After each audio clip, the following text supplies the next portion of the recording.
nobody in the entire world could turn an audience out like them. I mean, at the airport or in public.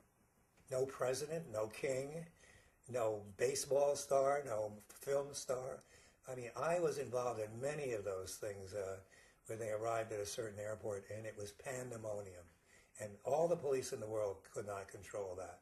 And yet, in a way, it was changing the world. I mean, if you think about it. The long hair. When they first came out, people made fun of them. Look at them. I mean, if you look at them when they first came out, we think, that's long hair? That's not long hair, right? I remember I did a case with them. This is a funny story. And I was in the, one of the first cases I did was they had arrived at Capitol Records on Vine Street. And they were making their way into the building. And all these photographers were there, Associated Press, United Press International, which used to be like them, long since gone. Reuters, all these people were there taking pictures and trying to talk to them. And somehow one of the United Press guys got hit in the face. And so he sued the Beatles for that. And of course I got that case. And of course everything that came out legally against the Beatles, the first thing I go back to my office, there'd be a call from Jeffrey Ellis saying, did you release that? How come the publicity got out on that? I said, Jeffrey, for God's sake, it's the Beatles, and the press goes and looks and sees what's going on and what cases are filed every day.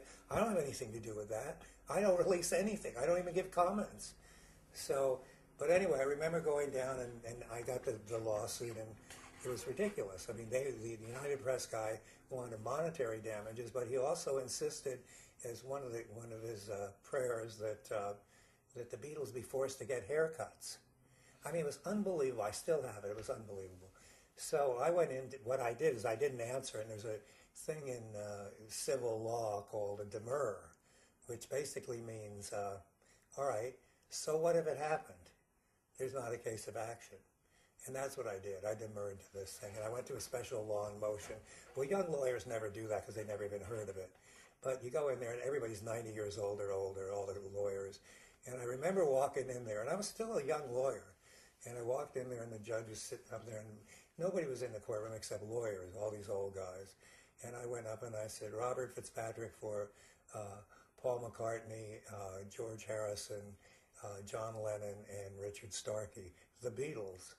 And everybody went, look at his hair, because I had pretty long hair myself at that time. They said, look at his hair. Anyway, we won. It got kicked out of court, and it was just amazing. But I'll never forget that. It was so amazing.